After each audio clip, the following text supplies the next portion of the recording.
নজর রাখবো বোমার জবাব কি ব্যালটে পড়লো। তমান্নার মৃত্যুর পর কালীগঞ্জে সমবায় ভোটে হারলো তৃণমূল কংগ্রেস। এই মুহূর্তের আরো একটা বড় খবর, বৈরামপুর পলাশী সমবায় কৃষি উন্নয়ন সমিতির ভোটে জিতলো বাম জোট। আমাদের প্রতিনিধি নদিয়া থেকে মহাদেব রয়েছেন। মহাদেব আরো বিস্তারিত জানাবেন এই বিষয়ে। মহাদেব, একদমই দেখো দীপ, বলা যেতেই পারে যে বোমার হয়তো জবাব দিলেন এই সমবায় নির্বাচনে, এমনটাই মনে করছেন রাজনৈতিক বিশেষজ্ঞ। তার কারণ হচ্ছে দেখো, যে উপনির্বাচন গিয়েছিল সেই উপনির্বাচনে বিপুল পরিমাণে জয়লাভ করেছিল তৃণমূল কংগ্রেসের প্রার্থী আলিফা আহমেদ। তারপর এই একটি নির্বাচন যেখানে উপনির্বাচনের দিন বোমার আঘাতে মৃত্যু হয় তামান্নার।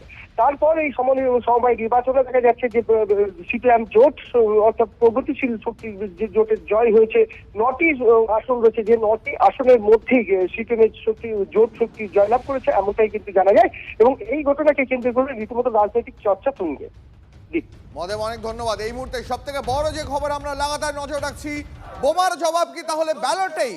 তমান্নার মৃত্যুর পর কালীগঞ্জে সমবায় ভোটে হারলো তৃণমূল কংগ্রেস। বৈরামপুর পলাশী সমবায় কৃষি উন্নয়ন সমিতির ভোটে জিতলো বাম জোট। 9টি আসনেই জয় বাম গণতান্ত্রিক প্রগতিশীল শক্তির। খাতাই খুলতে পারলো না তৃণমূল কংগ্রেস। এই খর্দ পলাশী সমবায় কৃষি উন্নয়ন সমিতির একমাত্র শপথ, সবাই একসাথে বলুন, লড়াই লড়াই লড়াই চাই, গরিব মানুষের স্বার্থে আমাদের সংগ্রাম।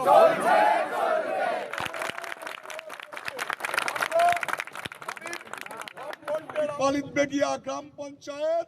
আর একবার জানিয়ে রাখবো আপনাদের, বোমার জবাব কি তাহলে ব্যালটেই পড়লো। তমান্নার মৃত্যুর পর কালীগঞ্জে সমবায় ভোটে হারলো তৃণমূল কংগ্রেস। উপনির্বাচনে বিপুল জয়ের পর বৈরামপুর পলাশী সমবায় কৃষি উন্নয়ন সমিতির ভোটে এবার জিতলো বাম জোট। 9টি আসনেই জয় পেল বাম গণতান্ত্রিক প্রগতিশীল শক্তি। সেখানে উপনির্বাচনে বিপুল জয়ের পর খাতাই খুলতে পারল